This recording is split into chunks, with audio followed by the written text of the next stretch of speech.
कांद्याच्या दरानं हजाराचा टप्पा ओलांडलाय। राजस्थान आणि मध्य प्रदेशमध्ये कडक उन्हामुळे कांदा खराब झालाय, त्यामुळे नाशिकच्या कांद्याला मागणी वाढली। लासलगाव बाजार समितीत कांद्याचा दर वधारलाय। नाशिकच्या कांद्याची मागणी त्यामुळे वाढलेली आहे। उन्हाळी कांद्याला 1160 रुपयांचा दर मिळालाय। हजाराचा टप्पा नाशिकच्या कांद्यानं ओलांडलाय। कांदा उत्पादकांना अच्छे दिन आले असं म्हणावं लागेल। कांद्यानं 1000 रुपयांचा टप्पा ओलांडलाय। 1160 रुपयांचा दर कांद्याला आलाय।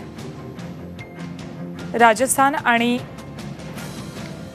मध्य प्रदेशमध्ये उन्हामुळे कांदा खराब झालाय आणि त्यामुळे नाशिकच्या कांद्याची मागणी वाढली आहे आणि ही मागणी वाढल्यामुळे कांदा उत्पादकांना आता अच्छे दिन आलेत असं म्हणावं लागेल।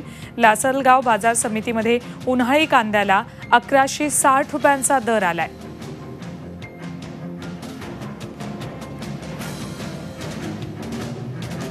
आताची ही महत्त्वाची बातमी आहे। नाशिकमधून लासलगावच्या कांद्यानं 1160 रुपयांचा दर मिळवलाय। कांद्यानं 1000 रुपयांचा टप्पा ओलांडलेला आहे। राजस्थान आणि मध्य प्रदेशमध्ये उन्हामुळे कांदा खराब झालाय आणि त्यामुळे नाशिकच्या कांद्याची मागणी वाढली।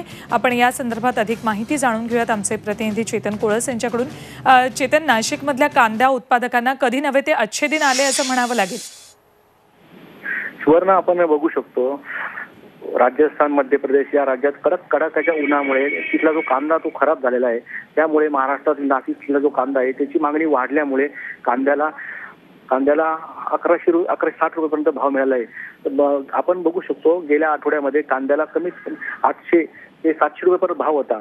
या भावामध्ये 200 ते 300 रुपयांनी वाढ झाल्यामुळे शेतकऱ्यांना नक्की एक दिलासा मिळणार आहे।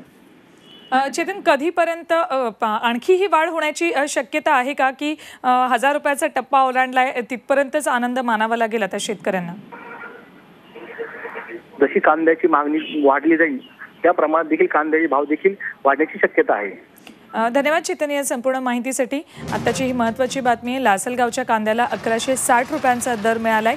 राजस्थान आणि मध्य प्रदेशमध्ये कडक उन्हामुळे कांदा खराब झालाय आणि त्यामुळे नाशिकमधल्या लासलगावमधल्या कांद्याला मागणी वाढली आहे।